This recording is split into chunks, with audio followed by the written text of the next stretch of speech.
ఓం నమో శ్రీ లక్ష్మీ వెంకటేశ్వరాయ శ్రీ మహాగణాధిపతి నమః.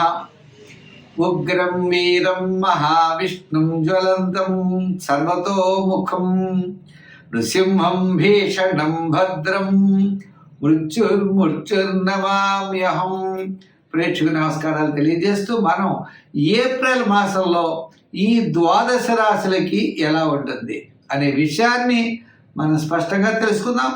అనుకూలంగా లేని వారు సులభమైన పరిహారాల ద్వారా మనం ఆ యొక్క రాశులు ఏ వారు ఏం చేస్తే బాగుంటుందో తెలుసుకుని తద్వారా ఆచరించడం ద్వారా అనుకూలమైనటువంటి ఫలితాలను మనం పొందగలుగుతాం.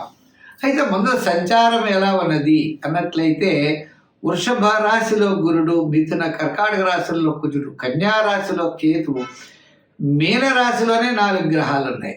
అంటే రవి, బుధుడు, శుక్రుడు, రాహు మీనరాశిలో ఉన్నాయి. మరి శని కుంభరాశిలో ఉన్నది. మరి కొంతకాలానికి అంటే ఏప్రిల్ 15వ తారీఖు నాటికి మనకి రవి భగవానుడు తప్పనిసరిగా మేషరాశిలో ప్రవేశం జరుగుతుంది. శని 19వ తారీఖు నాడు కుంభం నుండి మీనరాశిలో ప్రవేశం.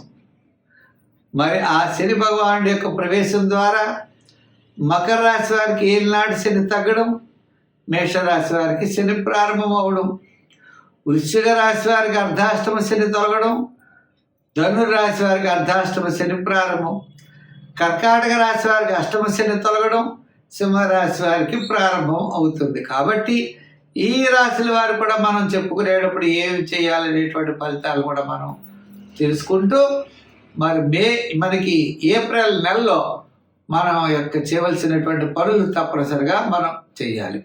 తద్వారా మంచి ఫలితాలు మనం పొందగలుగుతాం. పాజిటివ్ వైబ్రేషన్స్తో ఆలోచించాలి, నెగిటివ్గా మనం ఆలోచించకూడదు. అంటే కార్యసిద్ధి కలగాలంటే ఉద్యమేన హి సిద్ధ్యంతి కార్యాణి మనోరథై. మనిషి యొక్క ప్రయత్నం చేతనే కార్యాలు సిద్ధిస్తాయి తప్ప కోరికల చేత కార్యములు మాత్రం సిద్ధించవు.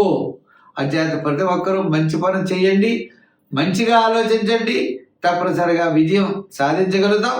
ముందు రాశుల గురించి తెలుసుకుందాం. కర్కాటక రాశి. ఈ కర్కాటక రాశి వారికి ఏప్రిల్ 19వ తారీఖు నుంచి కుంభరాశి నుంచి మీనరాశిలో శని ప్రవేశించిన తర్వాత వీరికి అష్టమ శని ప్రభావం తగ్గుతుంది. మరి రవి భగవానుడు 15వ తారీఖు నుంచి మేష సంచారం. అంచేత ఈ రాశి వారికి గురుబలం, రవి బలం కూడా తప్పనిసరిగా ఉంటాయి. కాబట్టి ఆర్థిక వ్యవహారాల్లో చాలా ప్రోత్సాహకరంగా ఉంటుంది, ఆత్మస్థైర్యం ఉంటుంది. ప్రభుత్వపరమైన వ్యవహారాలన్నీ కూడా ఏప్రిల్ 15 తర్వాత తప్పనిసరిగా ఈ రాశి వారికి యోగిస్తాయి. అంటే పాత బకాయిలు కాస్త వసూలు అవుతాయి. విద్యార్థులకు మంచి అవకాశాలు ఉంటాయి. ఏప్రిల్ నెల అంటే మిశ్రమైనటువంటి ఫలితాలు కంటే కొంచెం అనుకూలమైనటువంటి ఫలితాలే ఎక్కువగా కనబడుతున్నాయి. ఇంక ఈ రాశి వారికి వృత్తి, ఉద్యోగ వ్యవహారాదుల్లో కీర్తి ప్రతిష్టలు పెరుగుతాయి.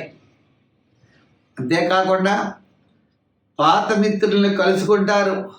ఒక ముఖ్యమైన వ్యవహారం మీకు యోగించే అవకాశాలు ఉన్నాయి. సరైన ప్రణాళికలతో ముందుకు వెళ్ళేటువంటి పరిస్థితి కూడా గోచరిస్తోంది.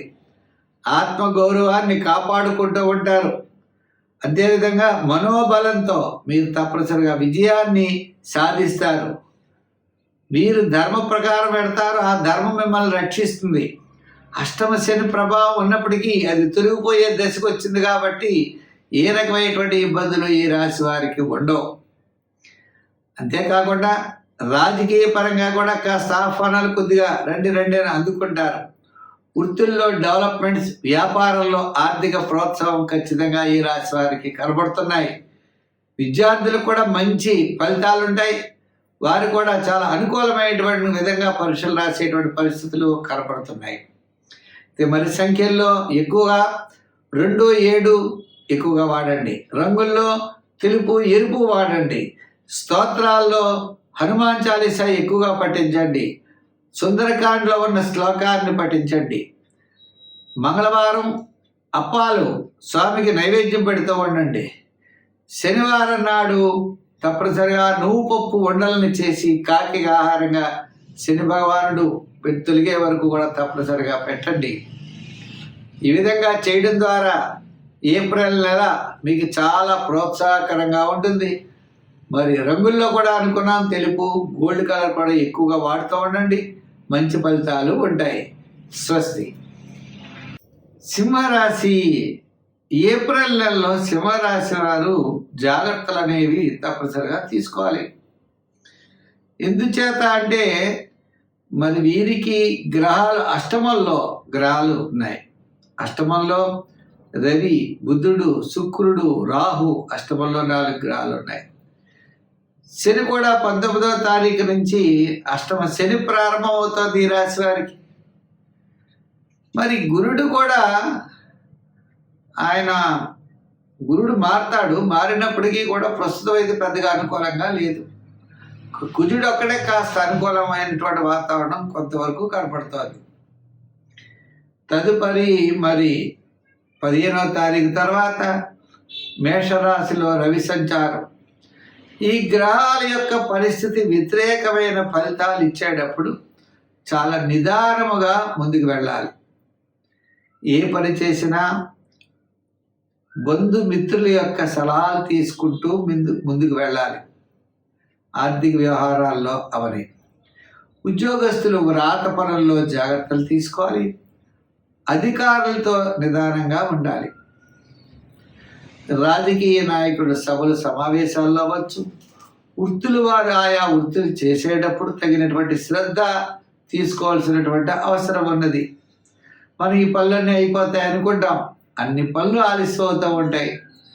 ఆర్థికంగా ధనం అనేది మంచినీళ్ల ప్రాయంలా ఖర్చు అయిపోతూ ఉంటుంది. చేత ఆర్థిక వ్యవహారాల్లో జాగ్రత్తలు తీసుకోవాలి. వ్యాపార విషయాలు వచ్చేటప్పటికి పెట్టుబడులు పెట్టేస్తూ ఉంటాం, లాభాలు చాలా తక్కువగా ఉంటాయి. ఈ మొత్తం ఏప్రిల్ నెలలో ఈ సింహరాశి వారు చాలా జాగ్రత్తలు తీసుకోవాల్సిన అవసరం ఉన్నది. విద్యార్థులు దక్షిణామూర్తిని బాగా చదవాలి, ఆ స్తోత్రాలు పఠించాలి. మహిళలు కూడా అనవసరమైన వ్యవహారాలకి దూరంగా ఉండాలి. ఉన్నటువంటి స్థితిగతులకి ఇబ్బందులు ఉండవు, కానీ గొప్పగా పెద్ద అవకాశాలు అయితే ఈ రాశి వారికి ఏప్రిల్ నెలలో కనపడలేదు.